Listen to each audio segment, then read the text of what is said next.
Okay, this is going to be muscles that move the glenohumeral joint.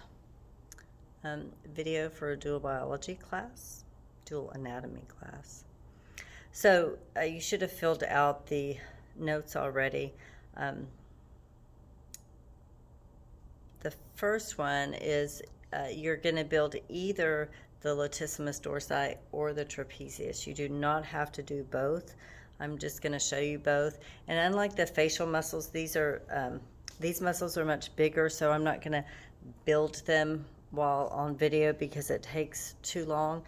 So if you look at, we'll do the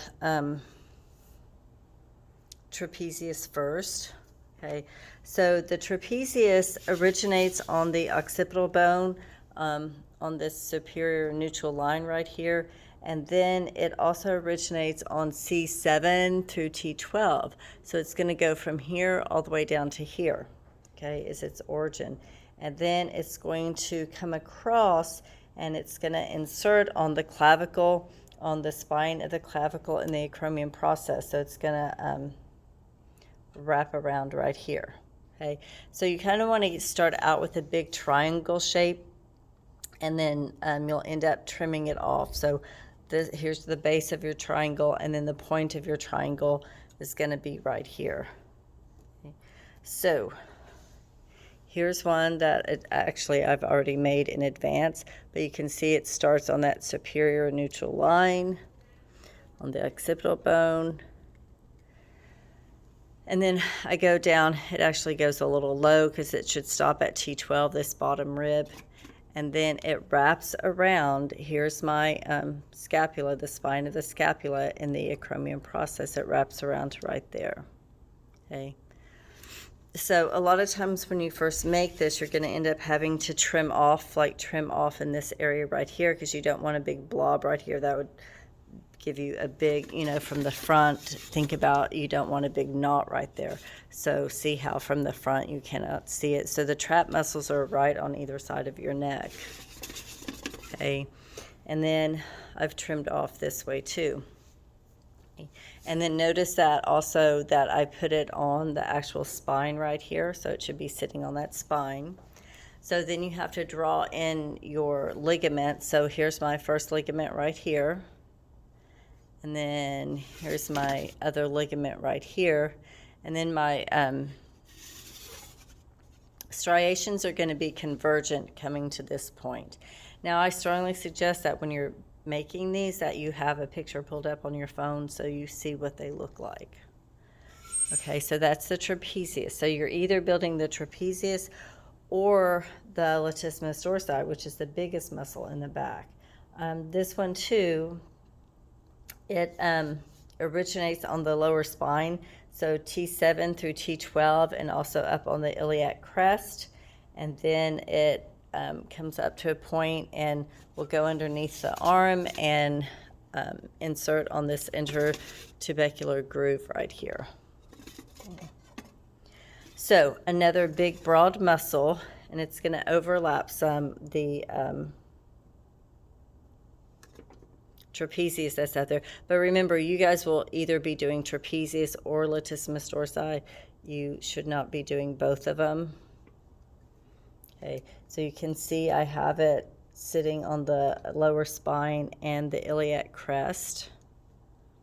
Okay, so this is kind of the triangle shape. And here's my line for my tendon right here. And then this is going to wrap underneath, see, and come up to that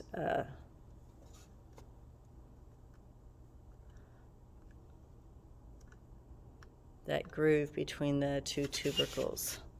Okay, so here's one line for my tendon. Here's the other line for my tendon. And again, convergent striations that are going up to that point. So just like the facial muscles, whichever one you do, you'll want to take a picture. So you'll probably need two pictures, like one from the back so I can see origins, and then one from the side so I can clearly see your insertion points, and then label the picture with whatever muscle it is. Okay. Then your next thing is you're going to either do the pectoralis major or the deltoid muscle.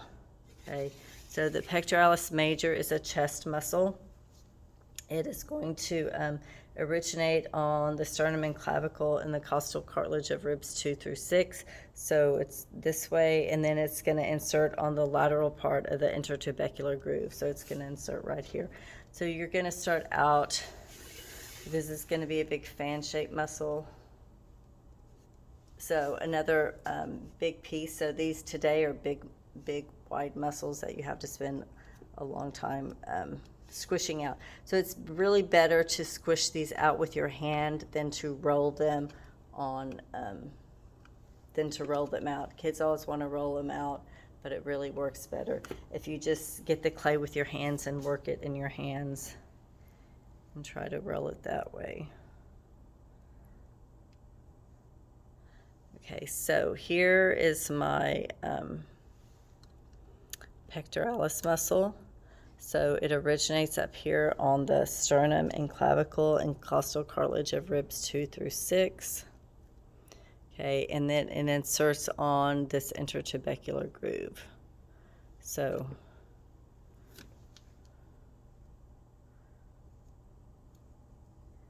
I'm gonna fix this a little bit.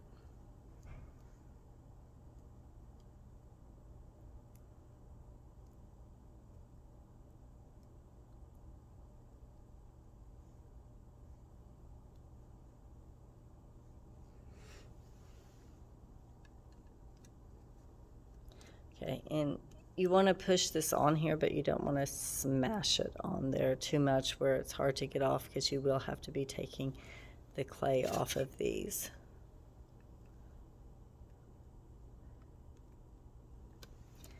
Okay, just trying to smooth that out, and I don't have any of my building tools out, so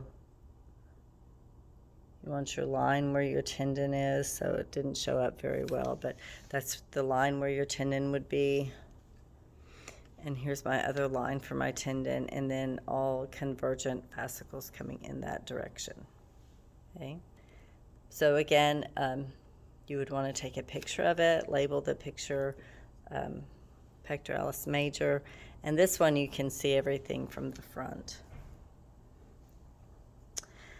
And then that brings us to our deltoid muscle. But I'm going to leave that off for now, because then,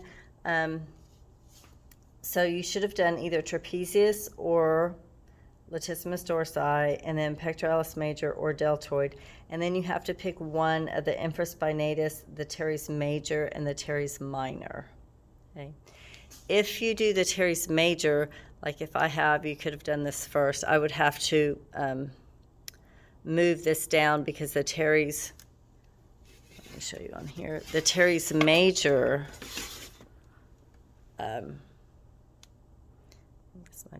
the teres major originates down here low on the scapula, and then inserts on the lesser tubercle and intertubercular groove.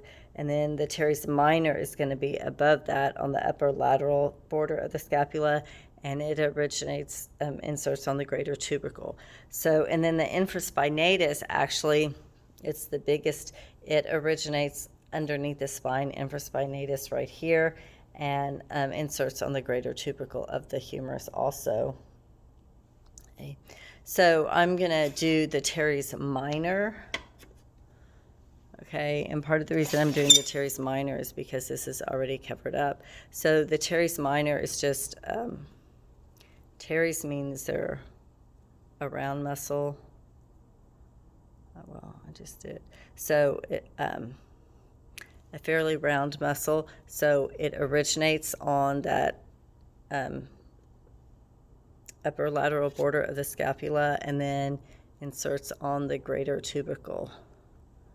Okay, so just like that. And then I would have to draw in my striations, or put in my tendons. And then the striations, I'm not going to draw those in. The striations, because I don't have my tool, would all be parallel going this way. Okay, if you did the teres major, it would just be down lower, and then it inserts on the lesser tubercle. It'll wrap around this way.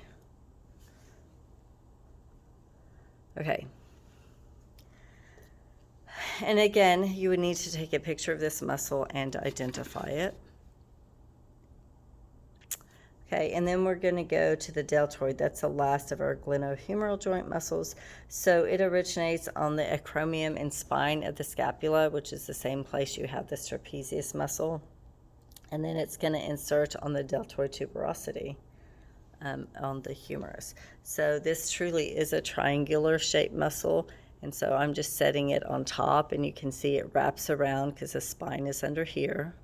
So one of them has to be on top.